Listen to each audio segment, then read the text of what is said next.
Have you ever found yourself doing 100 bodyweight squats at home? Thinking, this must be equivalent to doing 10 barbell squats at the gym, right? Or maybe you're considering replacing your gym membership with home bodyweight workouts to save money? I used to think exactly the same way. During the pandemic when gyms were closed, I worked my way up to 200 bodyweight squats, completely convinced that I was getting the same benefits as weight training. But when I returned to the gym months later, the reality check was absolutely shocking. Today, we're going to settle this debate once and for all.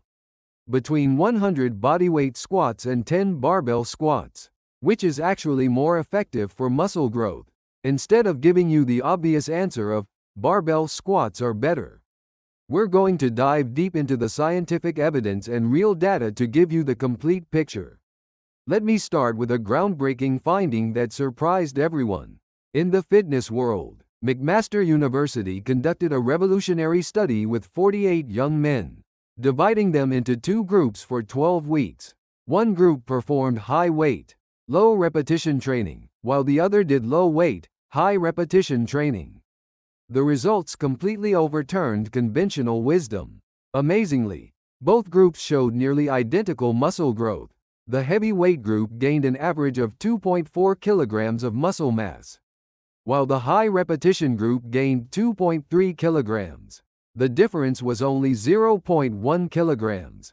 This study completely shattered the belief that only heavy weights build muscle. So does this mean 100 bodyweight squats can deliver the same results as 10 barbell squats? Here's where we need to understand the crucial factor. The key to muscle growth isn't simply about weight or repetition count, but rather muscle fatigue and stimulus quality.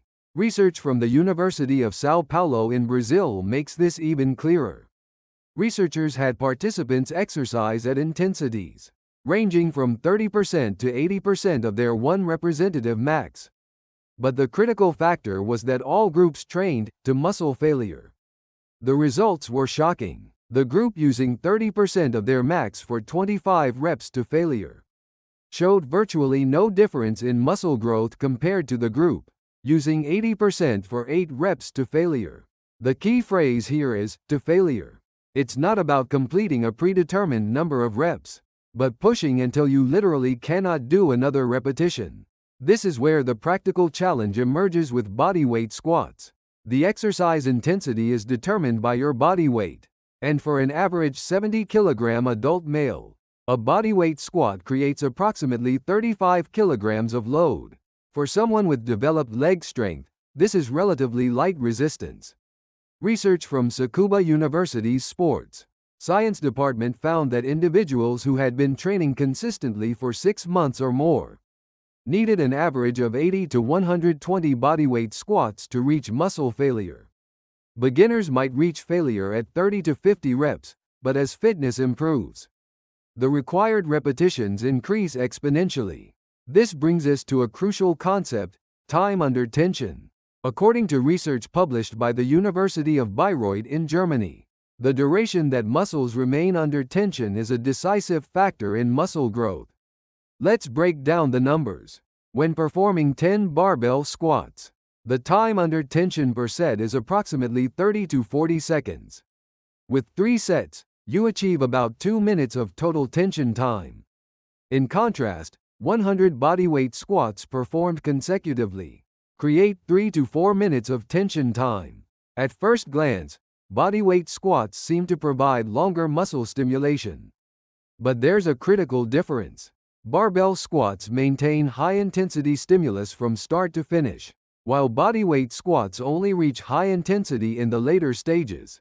Data from Sweden's Karolinska Institute clearly demonstrates this difference through electromyography testing. Barbell squats showed consistently high muscle activation throughout the entire set, maintaining an average of 85% activation from the first representative to the last. In contrast, during 100 bodyweight squats, the first 50 reps showed only 40% average activation, rapidly increasing after rep 70, and only reaching 80% activation in the final 10 reps. Essentially, effective stimulus occurred in only about 30% of the total exercise duration. Why does this difference occur? Research from Queensland University's Muscle Physiology Department explains that muscle growth requires activation of high-threshold motor units. These are muscle fibers that only engage when producing significant force, and their activation is essential for meaningful muscle growth. The problem with light loads like bodyweight squats is that high-threshold motor units activate late in the exercise. As repetitions increase and existing muscle fibers fatigue, progressively larger fibers are recruited.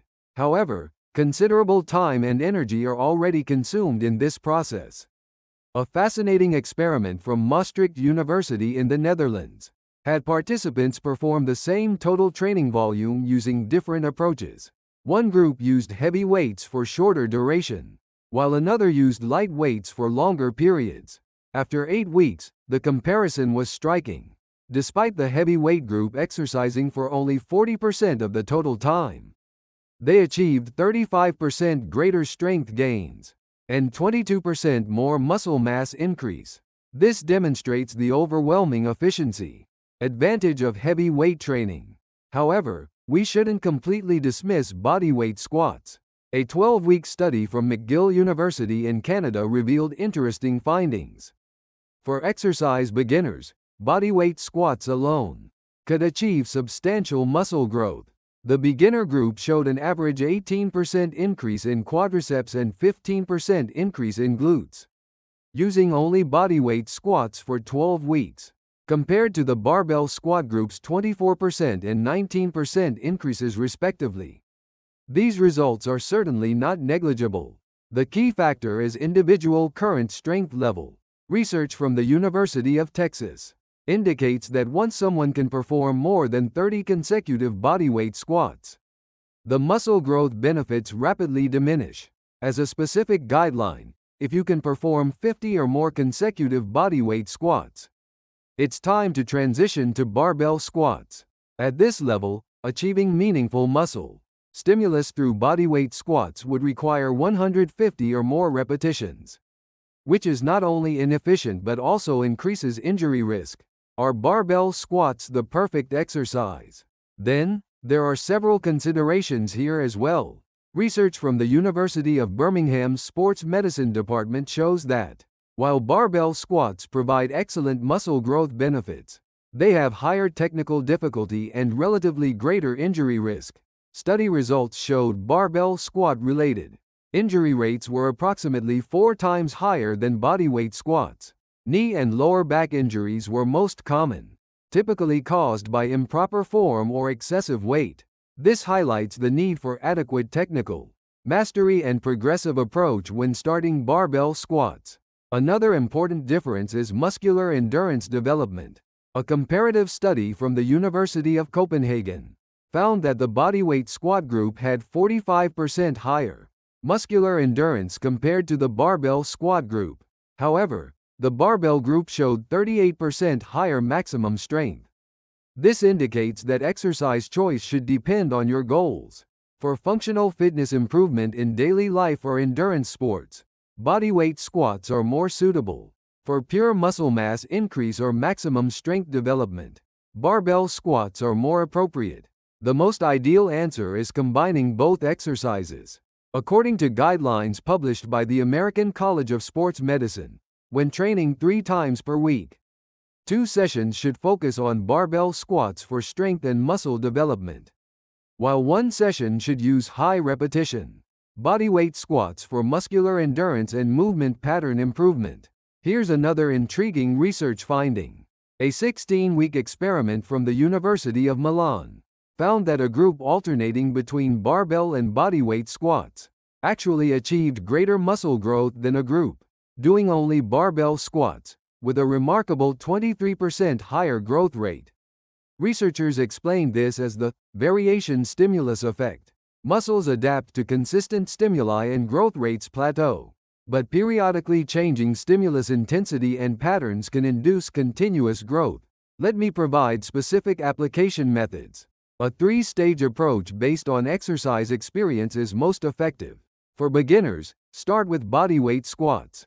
Invest 2 to 4 weeks, learning proper form and building up to 20 consecutive repetitions. During this period, you'll experience significant muscle growth, while developing the foundational fitness and movement patterns needed for barbell squats. For intermediate trainees, use barbell squats as your primary exercise, with bodyweight squats as accessory work.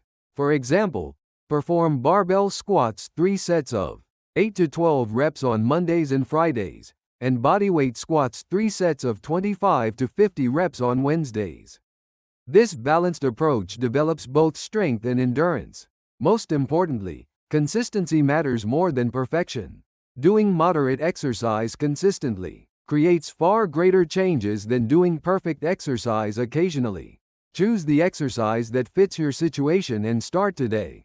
I support your healthy transformation. If today's video helped you, please hit the like and subscribe buttons, and share your exercise experiences in the comments. In our next video, we'll explore detailed squat technique specifics. Thank you for watching.